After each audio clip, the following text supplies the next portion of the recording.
Henry, you got to turn that off.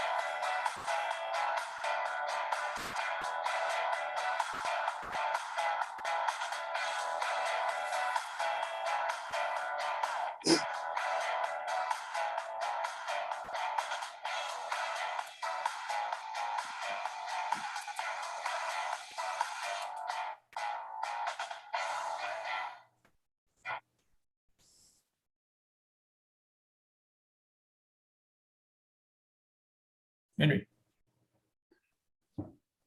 Wow, here we are again. It's great to be with you again on Henry T. Game Face Live. Man, it's been a while, but I've been watching out for that thing they call COVID, and I hope you are too.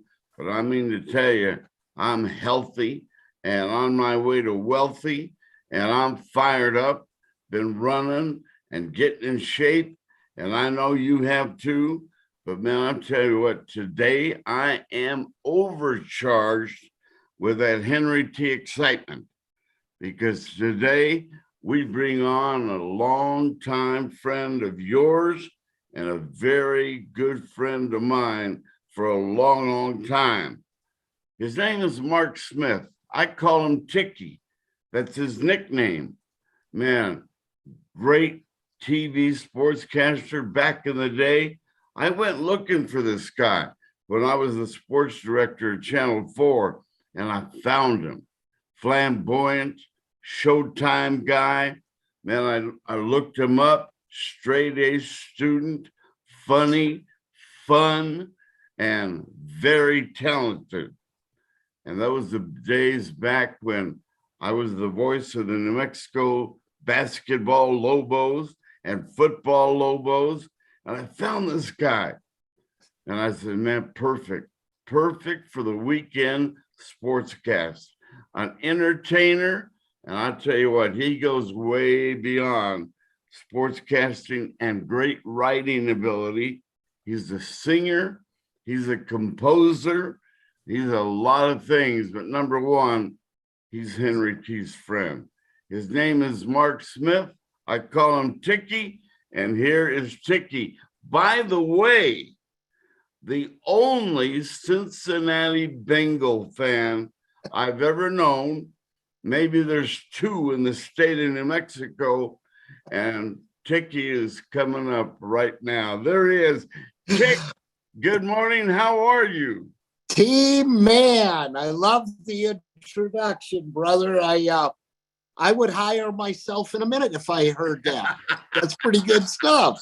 Yeah, it's kind of funny how many people I've known over the years that say, you're the only Bengals fan I ever met out here. But I think there's going to be more this year. I think there might be up to 10 right now. Well, you know, it's kind of funny. And I think I told you during the year, and these guys are going to be good. They're going to be good. I knew they were going to be good last year. And I put my money where my mouth is. And I've got a couple of wagers that might cash in this week. We'll see. But I was telling you a little bit. I told my buddy Joe O'Neill at ESPN Radio going into the season, I said, they're going to be good. They're in the toughest division in football from last year. 3 teams made the playoffs. Baltimore, Cleveland, Pittsburgh all made the playoffs last year. Bengals were in one of their lowly seasons. And I said, God, I like what I've seen. I like Zach Taylor, love Joe Burrow, obviously. They're going to be a real deal. And it's been a heck of a fun season, brother. Yeah, and you know, you got to have courage to bet on the Bengals anytime, any year, because, you know, they had a former Lobo coach, Marvin Lewis. You know him, probably you met him, had dinner with him, knowing you, but good coach, but he couldn't get it done. Couldn't get over the hill. I mean, the challenges were too good for his Bengals. But way back in the day, they had a quarterback named Kenny Anderson, and they were winners then. You got a My photo favorite, of Kenny? I love Kenny Anderson. He and, I hate to say this, but he and Steve Young with the Niners, I don't hate the Niners, even though Bengals were 0-2 against them. Those are my two favorite quarterbacks of all time. Marvin Lewis, I'll tell you, Henry, I got to tell you the truth with this. Marvin's a nice guy, good coach. You said it right. He couldn't get him over the top. Worse than that is, gosh, they led the league in arrests. Literally had more criminals than any team in the league. And I started losing interest. And when they lost to the Steelers, the last playoff season, 2015, and Vontaze Burfict made that late hit, they fumbled the ball away going to win. I actually had bet on Cincy plus 2.5 that game. And when they fumbled it away, trying to run the clock down and let Roethlisberger come down, and they had the back-to-back personal fouls, I said, that's it. Marvin's got to go. He's got to go. And I was waiting. I said, I'm not going to let these guys rip my heart out anymore until Marvin goes. Then I'm totally back in. And Zach Taylor won 2 games his first year, 4 games last year, and a tie. And I liked what I saw. I said, I'm back in. This is going to be the year. And Maybe it is the most unique name in all of sports, depending where you're from and what you're thinking at the time. But when you have a guy on your team called Icky, you're destined for the great or for the horrible. Which one has it been? You know, the Icky Shuffle is still one of the all-time highlights. And that, of course, was the 88 season into the 89 Super Bowl. And a buddy of mine who was from Albuquerque, lives in Dallas, he's been sending me the little icky things, the emojis. You know, we got to get into emojis nowadays. And that's all over my phone. My buddy sends it. He goes, it's the Icky and Ticky show in 2022. And I said, well, I didn't complete any passes, but I sit on my couch and have a good time. All right. Now, we prefaced a little bit about really why you're here. This is Super Bowl week, USA. And, but I want to go back to Henry T. and Mark, the man I've always known as Ticky Smith. How we met, we worked together. The beginning of you and me was like revolutionizing television in Albuquerque. We did things that were like, what are those guys doing? We were kind of before our time. And maybe in short sentences, we revolutionized television in New Mexico. Do you agree? 100%. And, you know, it's easy to look back and talk about ourselves. But Henry, we were truly ESPN before ESPN. I mean, ESPN was on the air, but we were doing things that they did much later. I remember, you know, coming up with the Chiron.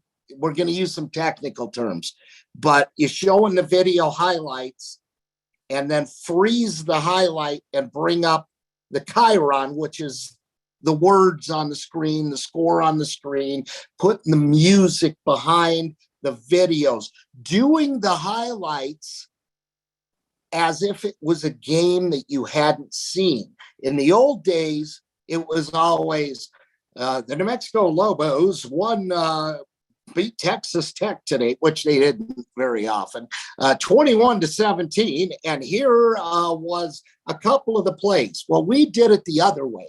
We did it. The Lobos played Texas Tech today. You did it as if you hadn't seen the game. In the first quarter, Don Woods goes 33 yards for a touchdown. The Lobos were up 7-0. You took it through, and that's how we did that before anyone else was doing that. We talked And now the tape. We did play-by-play to the tape, which was revolutionary. And that's Henry T scared Dick Niffing one night. And I said, Dick, I'm going to take the mini cam. We called it the mini cam. I'm going to take it to the local children's hospital, and I'm going to put the kids on the air, and I'm going to do my sportscast live from the hospital.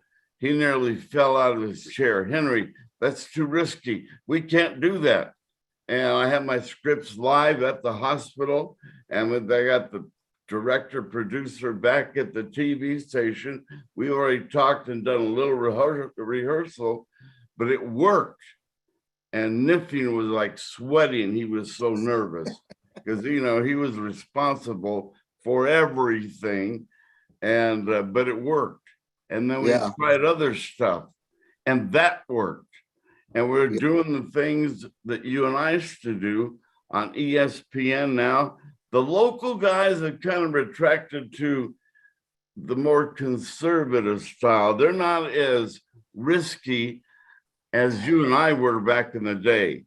If you can find the adjective, Tick, to our shows and the local sports shows of today. Well,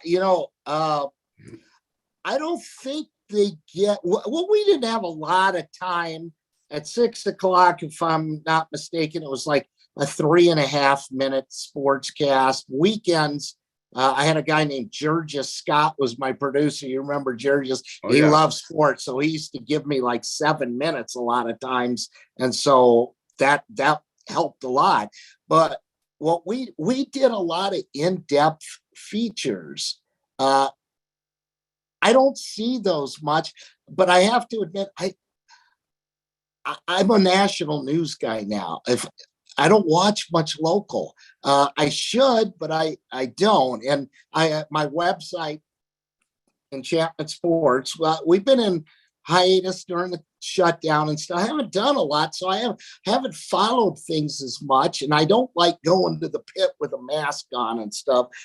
Those are all sidebars. That being said, I just don't see a lot. But when I was watching, you didn't have the in-depth stuff. You didn't take the risks with things. Everything is just really calculated stuff, and it just doesn't have the flair that we used to. Hey, there were things we did that we screwed up. We would try things. If it didn't work, well, we went out and tried it. And you don't see that risk factor. You just don't. Yeah. But, I remember doing the very first live report from Indianapolis, the Indianapolis Motor Speedway, alongside Jim McKay, the famous Jim McKay, back to Albuquerque, because we covered the Unzers so heavily, and they were big winners back then. I've been to Indy 17 times. Wow. You were the man that I always had to fill in for you when you were out there all week, and then I had to do the shows while you were out there, and it was so much fun because you got every interview with every guy out there. You were all over the place. We had so many local dudes, with the Unsers and the Gallus team, and then the brothers from Farmington. I mean, we had like Guthrie. Yeah, we had like 6 or 7 local connections, but then you were still getting the Mario Andretti's. It was like everyone in Indy knew Henry T. And you walked around and you got guys who've won the race. Yeah, hey, Henry, yelling at you. Mario Andretti yelling your name and stuff. It was fascinating. I ended up going, I think 4 times. That's such a hard assignment to cover, and you nailed it every time, man. Hey, to sit by and talk, shoot the breeze with an AJ Foyt, man, you respect him so much, your microphone is shaking. You know, he was the bad boy of the track, and he acted like it. And people said that's the star. He owns his place, and he acted like it. But the Yeah. respect the Unzers carried back then was unprecedented. They And loved the Unzers. I still remember the story you did about Are the Unsers Famous? Do you remember that one? Yeah. And, I mean, they were so respected and loved. Everyone out there was just, they were all huge Unser guys. And you would be in the pits behind in the garage area during the week of the race back there getting stuff. And I like I said, I was on the set doing the shows when you were out there, and I would just be like, man, this is amazing stuff. Amazing stuff. That Well, was fun. I That tell was so much you, fun. you have really grown. You grew so rapidly as a broadcaster, and then you carried your attributes behind the computer.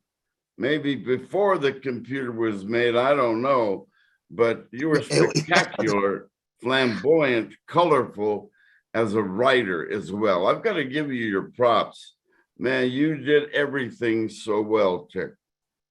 Well, I appreciate it. I was 31 years at the Journal altogether. That was an interesting time. 15 years on the Lobo basketball beat, and came in during the first years of the internet. So I was abused by the fans. You got to tell it like it is. The fans, a lot of them didn't like the truth out there. And holy cow, in our day, we'd get a phone call here or there that didn't like us. But when you've got the internet and everybody who's got something to say feels like they can go on, and then you got the fan sites and all that, and they're a bunch of, guys in their mama's basement that want to be sports writers and sportscasters. There's a lot to deal with, but it was a lot of fun too. And I don't know. I like the work better in TV overall when you're really out there doing stuff. Well, you know what? You said that with such, affirmative action, if you will, because you were the action man and you were affirmative and you had a work ethic. And my work ethic and your work ethic, we actually had fun competing against the other stations. And they said, what are these guys doing? We were competitors. We wanted the scoop. And we gave the fans much more than they actually knew was coming, because we worked it all day trying to beat our opponents. They didn't take it well at first, but then we started a very competitive market, if you will. Yeah, that's true. That's true. That was a different day and age. And, you couldn't just do a Google search about whatever was going on. You had to get out there and find the stories. And we did that. And I tried to do that with my newspaper days as well. Before, all this stuff was accessible to everybody, you had to work your butt off for stuff. It didn't come to you. And that was that. I think I know I carried that same work ethic into the Journal, because my reviews, we'd have our yearly reviews, and this is weird talking about myself like this, but the reviews were always glowing because I just kept that fire going forever. It was always fresh when they watched us. In fact, so fresh that the 10 o'clock show was different than the 6 o'clock show, because we mandated that of ourselves. Yeah, I'll tell you a quick little story that you'll enjoy. And I wrote a column about this some years back about when you and I, you being the guy who got him, Muhammad Ali. And he came to town for Vito Romero, right? Was the boxer who got killed. And Muhammad Ali came to town to speak at a banquet, a fundraising banquet. Henry was the only guy who knew where Muhammad Ali was staying, which was the Hilton there on University and Manal, University Manal. And you had him down there. You brought me down there and said, keep an eye on this to make sure the other stations don't find out and stuff. And you asked Muhammad if it was okay if I hung out with him all day. And I did. And it was, number one, that's best experience, sports experience of my life. I spent the whole day with Muhammad Ali. Him and his wife, couple of little kids. Layla Ali was like this big in those days. And so I hung out with him in his hotel. He let me hang with him in his room all day. I said, hey, man, can I bring my mom and my wife at the time down, take pictures? We've got those pictures and stuff. You Mox mama? Yeah. She was a school teacher. She got out of school. They let her out of school to come down to hang out. He's like, you Mox mama? Yeah. How come you so pretty and he's so ugly? I don't know. But it was so great. And then you come at 6 o'clock, you have him on live, sitting there. Nobody else had him. You had Muhammad Ali for a live interview in Albuquerque. And I was like, man, this guy, Henry T, knows how to get it done. He knows how to get it done. Well, it's so funny because, every night at 6 o'clock, the news directors are looking up at all three monitors and they say, look who Henry has. And they right away went into their sports guy's office and said, do you see who Henry has? Do you have video of Muhammad Ali somewhere here? Did you get that story? I won't name their names. They're friends of ours. And they were shocked. That was the scoop, the sports scoop of all time. We had Ali, they had whomever. Let's get into that fun behind you right now. That is the greatest Cincinnati Bengals set in the country right now. I'm sure on TV. I would say in Albuquerque, I'd say probably, but I'm sure there are a lot of diehards back in Ohio who got me beat. I'll tell you what's kind of funny with some of this stuff. I had a bag that I'll show you, a tote bag with some things in it, buried in the closet. I knew where that stuff was. I brought it out in 2005 when they played the Steelers in the playoffs, and the squealers, as I like to call them, ripped Carson Palmer's knee apart. And that was the end of this stuff. It was back in the closet. Never came out for the playoffs in the last few years because I just didn't like the way Marvin Lewis had them, as we said. This year, I brought a few things out for the first round of the playoffs against the Raiders.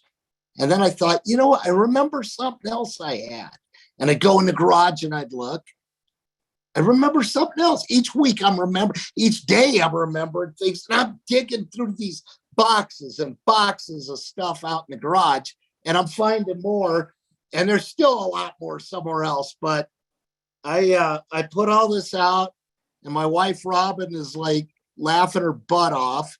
And we're leaving it up. We've left it up through the playoffs and just adding things. And so you want to take a little tour? I call this the mini jungle. So let's take a little look at this stuff. I've got to figure out if I'm doing this correctly.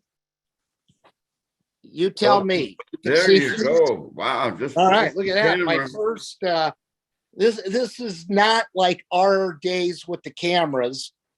I got to figure out how to do some of this Zoom maneuvering. Here is short from the first time they played the Niners in the Super Bowl. I did the sports cast that day. That was so hard to go on at 10 o'clock that night when they lost that one to San Fran, down 20-0 at halftime, made a great game of it, lost. These two items, these two are new, Henry. This is a woman's hoodie that I got, came in the mail yesterday for my wife's birthday. And this one is also a woman's shirt. These are two new items for her to wear that she's doing at school. Now we get back into some of this stuff, and we'll talk a little bit about some of these things as I go through them. There's a lot of memories. These right here, these wristbands. This is one of the few things that I've actually worn, and I wore these when we used to play basketball late night at the boys club, you and I. So you probably didn't know it at the time, but I was wearing my wristbands. Aerial assault shirt. One of the highlight years where they throwing the ball all over the field. This is interesting here. These little stickers that go on those little helmets. Remember, I kept the stickers because I broke the helmet one year. Those little mini helmets like those, and they lost a playoff game when I was a kid, and I smashed the thing. And my mom and my grandma are yelling at me, "What's wrong with you?" And the funny thing is, I got an 11-year-old kid now, and he's yelling at me, "What's wrong with you?" while I'm watching the games. So anyway, now I'm pretty peaceful, actually. These just more wristbands is what I actually wore. You see, a lot of this stuff is the old logo, which is cool.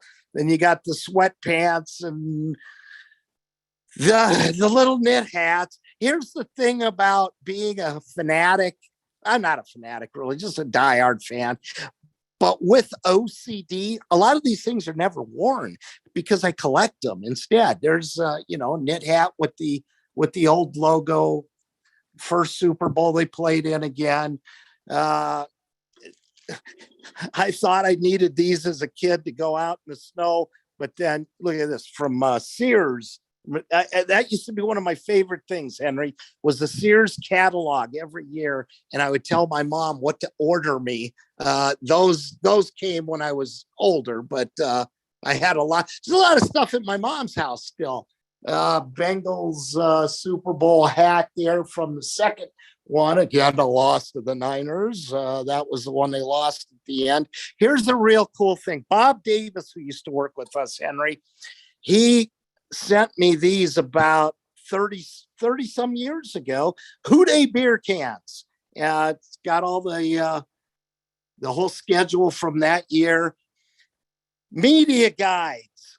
This was actually the year that they had the helmets. I'll have to pick those up.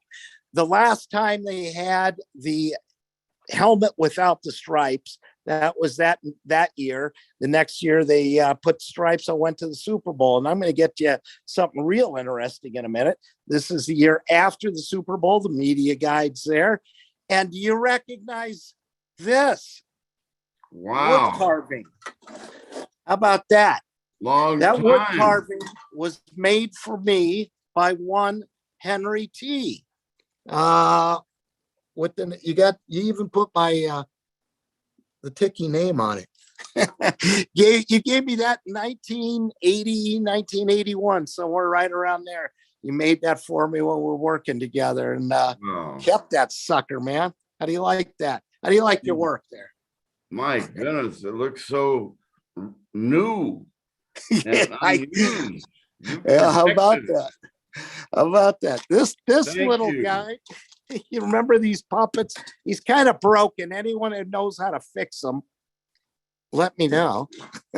Then you got more hats. And can I show you that? That's when I was Sports Writer of the Year. More media guides. This is Ken Anderson Corner. I didn't start it thinking that, but it turned out there. You got Kenny there and Kenny there.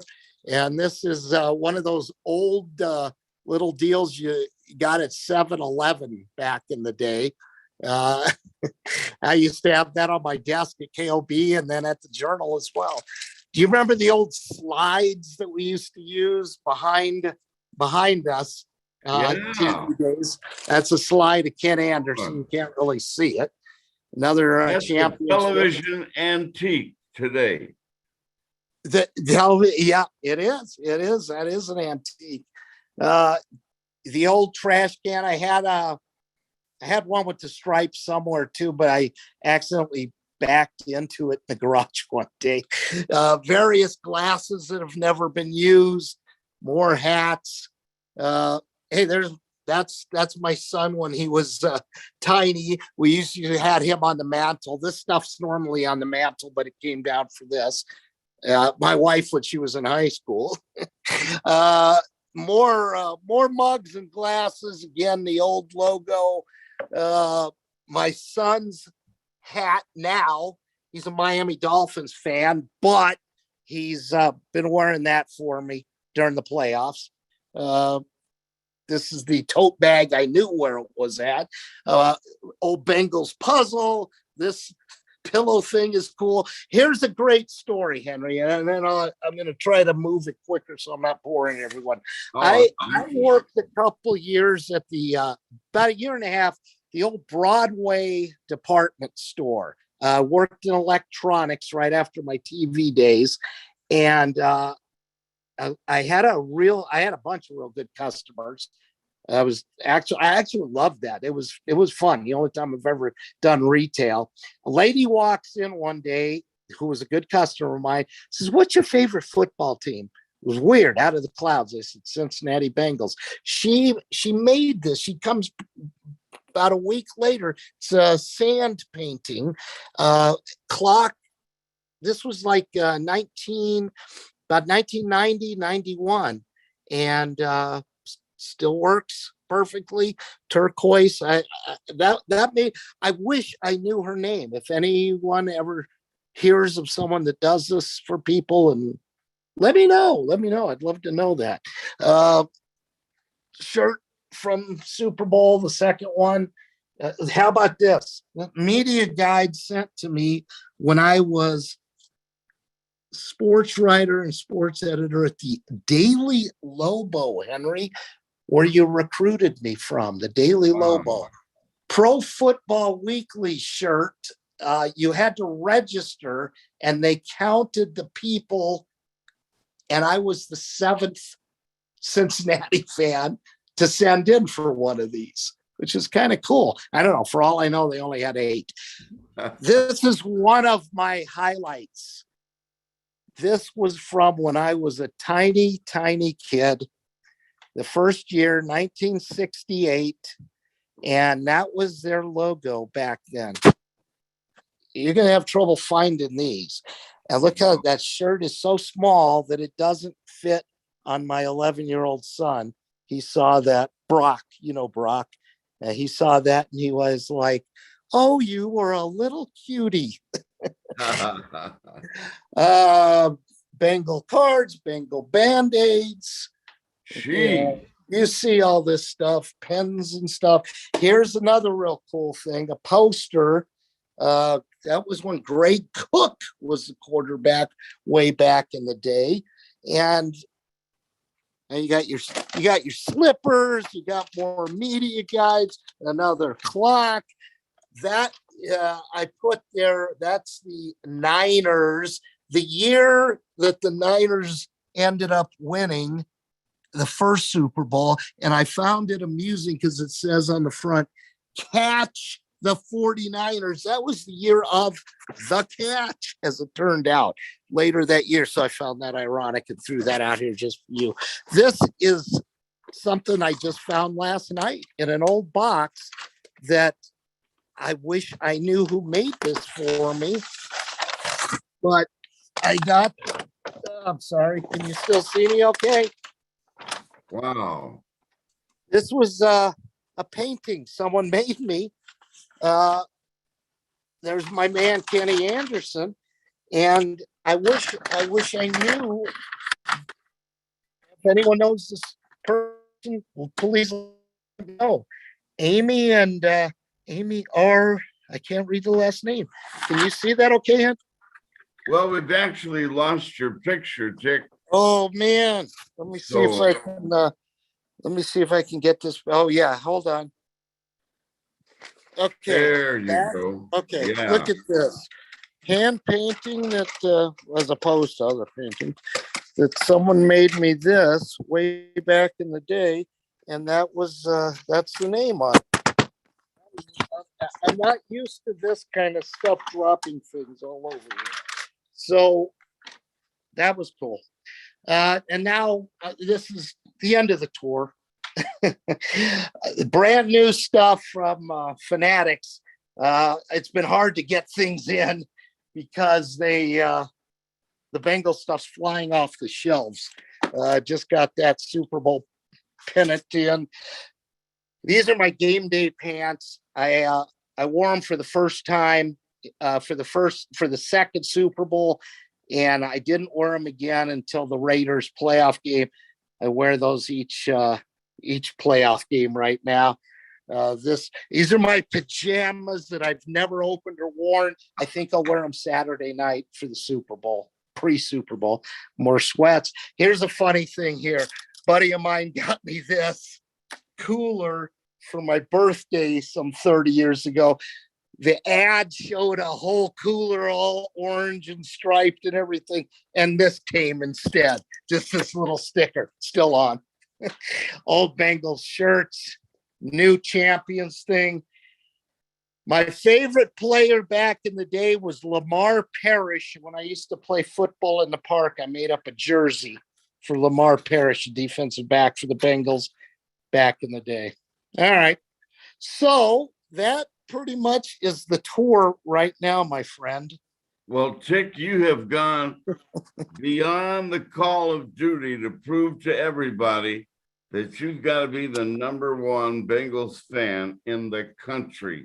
I wouldn't say that, but nobody else could show us what you've shown us today. I feel it. You know, okay, I've got to now I'm holding this thing. This is kind of hard doing this stuff, man. This first time I've tried this. There's going to be a lot more. This team is going to start a whole generation of kids because they're so fun. You know, how can you not like these guys? I finally found the definition of cool hand Luke, but cool hand Joe. Mr. Composure. I mean, put a firecracker under him and he'll just keep smoking that cigar. He is calm, cool, and collected. And the funny thing is, not funny, the irony, I guess, you know, Montana was Joe Cool back in the day. And there were a lot of stories when both losses were written about Joe Cool being Joe Montana. New Joe Cool in town, brother. You know, I think what's happening is the second Super Bowl when the great game, you know, they're up. It's tied at 13 late in the game, and the Bengals drive. I'm at Frank Maestas' house, just Frank and I, his wife Lydia, Robert Walker, a friend of mine, and we're watching the game in this little sports room that Frank built. And we had bet on Cincinnati +7, which was good. Bengals drive, and they get held and kick a field goal. Jim Breach kicks a field goal. They're up 16-13 with 3.5 minutes left. My buddy Robert jumps up in the air to give me high tens, and I just sat down. And I said, we lost.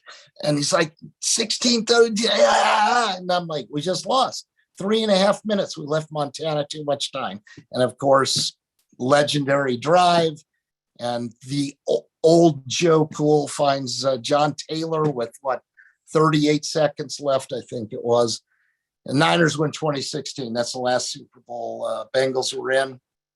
You want a prediction? I don't have a prediction, but I think they win.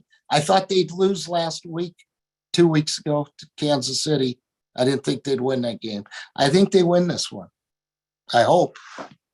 Well, they have scouted Mahomes left, right, up, down, and all around, but and he might be a tremendous talent, but teams finally have his attributes down on 20 film apparatus around their office. They've figured out a lot about him lately. And, that you noticed he was not the same Mahomes. Well, the first half he sure was. And I just sat on that couch going, I don't know how you stop this guy. But I really like the adjustments that Cincinnati makes. They're an easy team to root for this year because they've got a lot of flair with different guys, the Jamar Chases, Boyd, of course, we keep talking about Burrow. I love Joe Mixon as a running back. They've got He's a different player. He is a different player.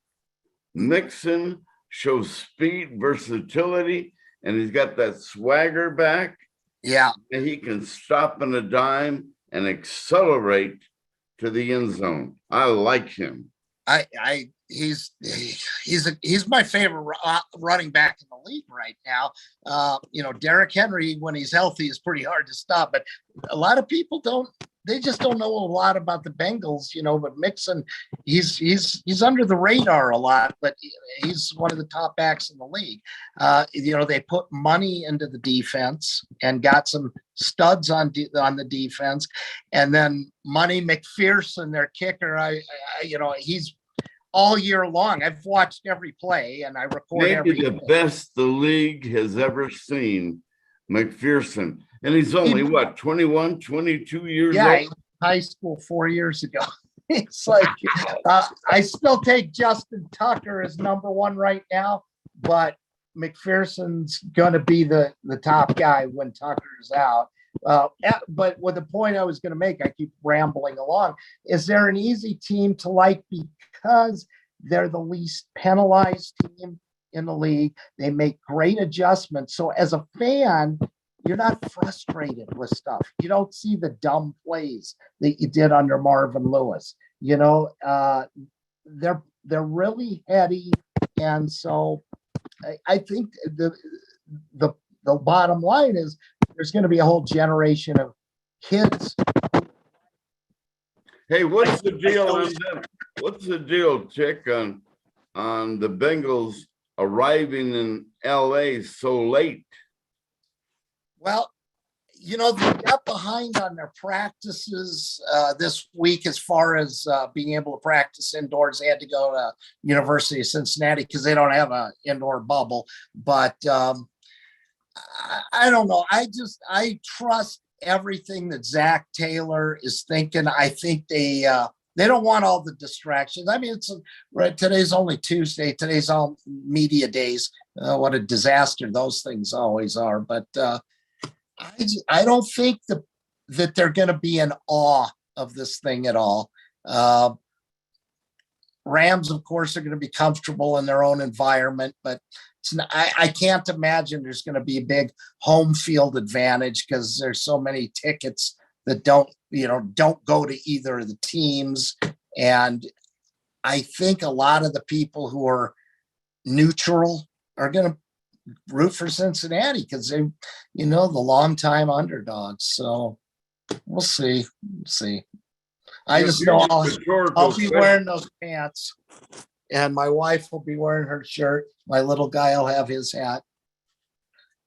Are you going to go to a establishment, or are you going to enjoy it at home? Too serious of a deal. We've been invited to a few Super Bowl parties we've been invited to, and my wife's like, No, he's got to be in. I got to be here in the mini jungle. I want to focus, and Well, it's too. knowing how emotional you get when you're really behind something, you better call Albuquerque Ambulance Service and park them outside in case you get too rambunctious. Yeah, though, that's not a bad idea. It's, I got to say though, I stay real calm during the games. And the Kansas City game, that whole first half, I just sat there on the couch and I kept telling my wife and my buddies texting me, a bunch of them, and I'm like, it's just too big of a task. That crowd in Kansas City, it's asking too much. This is what I kind of expected. They're getting rolled over. They can't stop Mahomes in the first half. The magic bug of me, got this guy. And then everything started turning, and there was some noise in here in that second half. There was some noise, and there were, my wife was laughing with some of the things that were coming out of my mouth. I don't know what, things just start flying out. All right, you're a good analyst. One of your attributes over the years. How do you analyze how this game should go, and ultimately give us a pick? Well, this is hard holding this thing. I keep thinking my hands get in the way a lot. Take your time, lean it up against the book. How about, let's see, how's that work? Perfect. How about that? Okay, so obviously they've got to not let the moment get away from them early on. The Rams have the stars. They have the best defensive studs on the line. You've got to figure out how to keep Donald from making Joe Burrow eat grass all day. Bengals the worst part of their team is their offensive line, unfortunately. But I think they can hang in early on. The Bengals receivers are going to have a pretty good day against the Rams secondary. I think Matthew Stafford has been playing above himself during the playoffs, and I think it might be time he comes back down to earth a little bit. I like the Bengals to stay close. It's going to be a close first half. They're going to make a lot of adjustments in second half. Remember this, you've got that long halftime show. So there's a lot of time to analyze things, and I really like the way Zach Taylor does that. I think the Bengals come out in the second half. They're going to hit them with a couple of big plays early on. Man, I think they win the game. I really think they win the game. Man, you got some great receivers on that Rams squad, and they know how to catch, and they're fast, and they get open. And Stafford's not the same player he was at Detroit. Yeah, no, I totally agree. And, the Bengals secondary is pretty dang good. Hilton has dropped a couple of interceptions during the season that were game changers, but came up a couple of big, huge plays in Kansas City.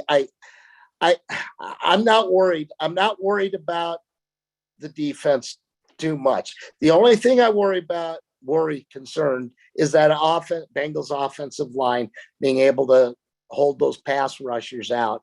But after beating the number one seed at Tennessee and then beating the hottest team in football at their place at Kansas City, you got to like their chances this time. I just hope they're not getting into everybody jumping on the bandwagon and the whole Joe Cool thing and thinking too much. You never know. But, the Rams haven't been a perennial Super Bowl team recently either. So I don't know. Flip that coin. I probably got one of those back. Okay, here's the question for you. you've just demonstrated to a lot of people watching this show how much a fan you are. Now they're thinking, gee, if he was such a big fan, why isn't he in LA today? Why not? Well, couple of things, you can't just get the tickets at this point, but I actually had a shot.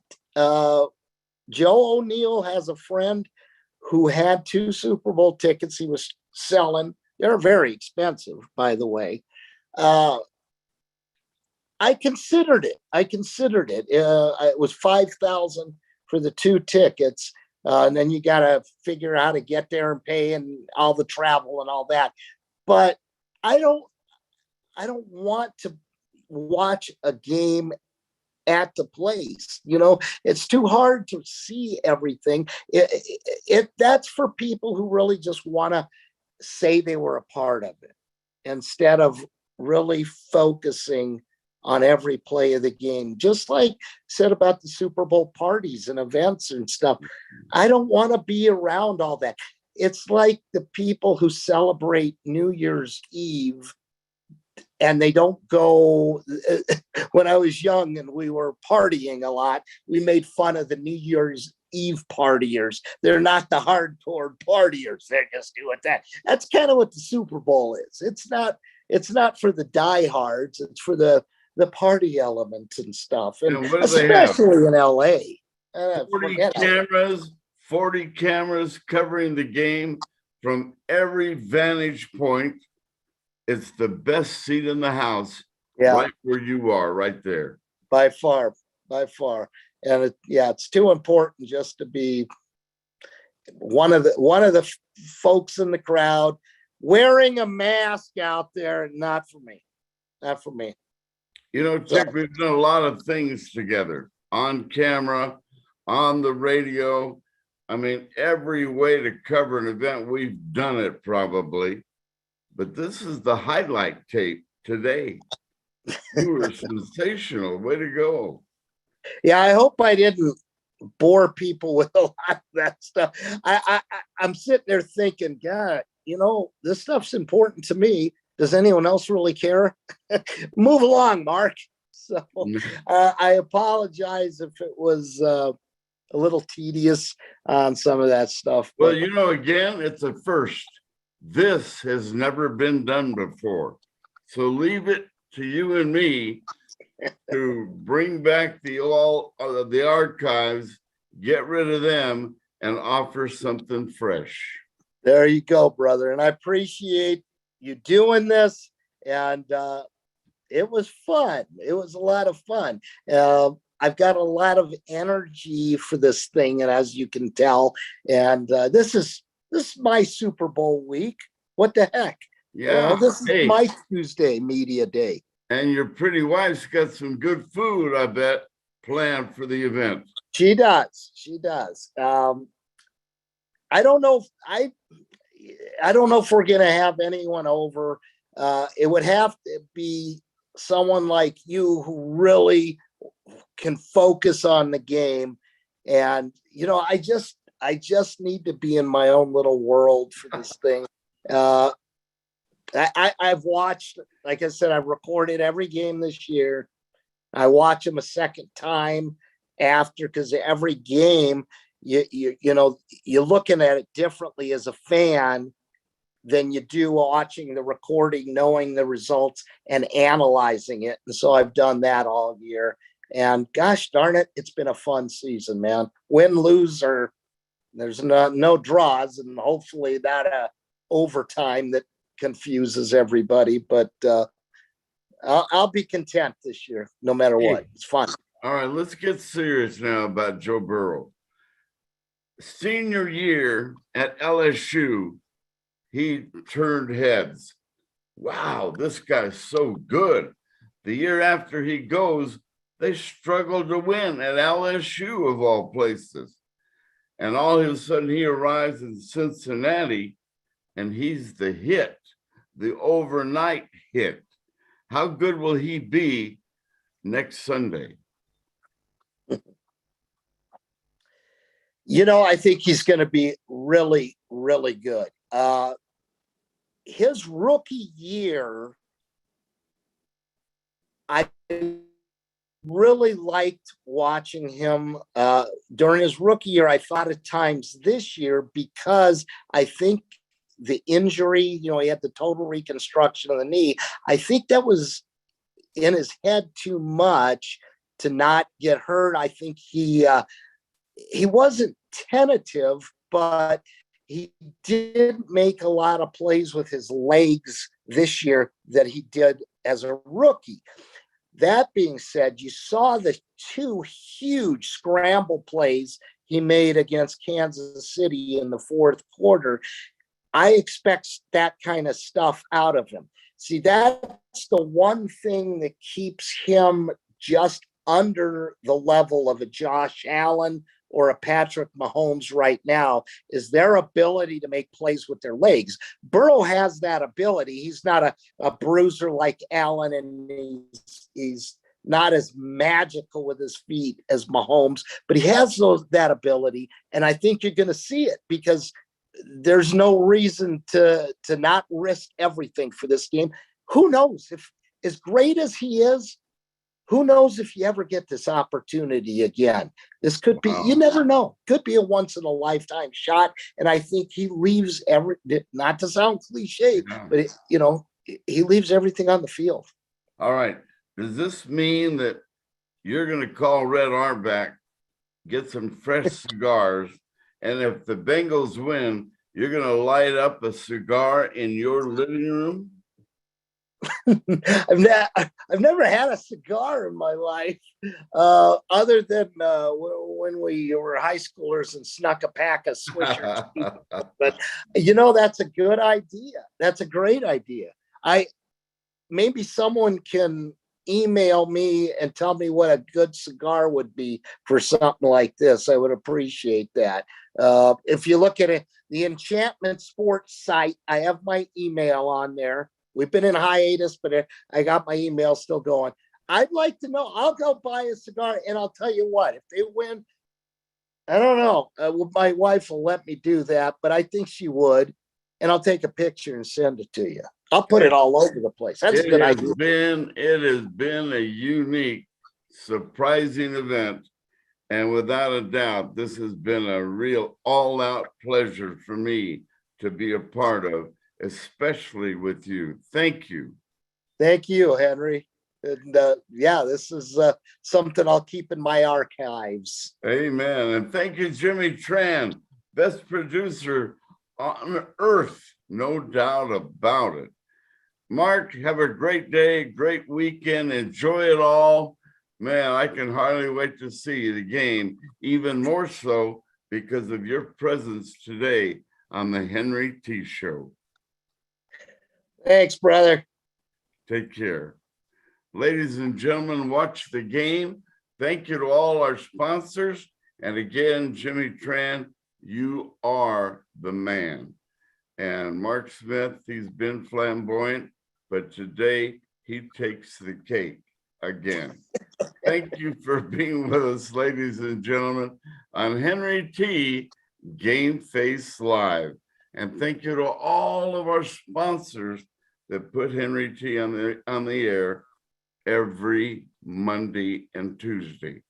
Take care of yourself. Watch the game. Thank you again, Tiki. See you, ladies and gentlemen. Take care.